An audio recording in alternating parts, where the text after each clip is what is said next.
এরপরে প্রথমে যে ইয়েটা আসবে filehippo.com থেকে, এখান থেকে ওয়েবসাইটে ঢোকার পরে এখানে একটা ডাউনলোড লিংক পাবেন। সবুজ কালারের একটা লিংক, ডাউনলোড লিংক আছে, এটাতে ক্লিক করলে আপনার সফটওয়্যারটি ডাউনলোড হয়ে যাবে।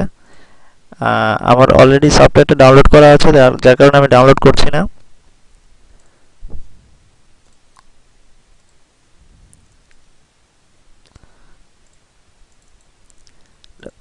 ফাইলটি ডাউনলোড হয়ে গেলে একটি সেটআপ ফাইল আসবে, সেটআপ ফাইলটি সেটআপ দিতে হবে।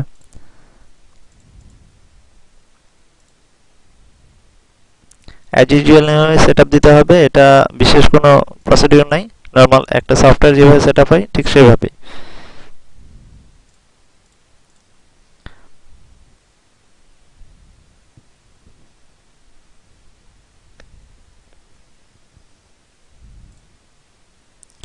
সফটওয়্যার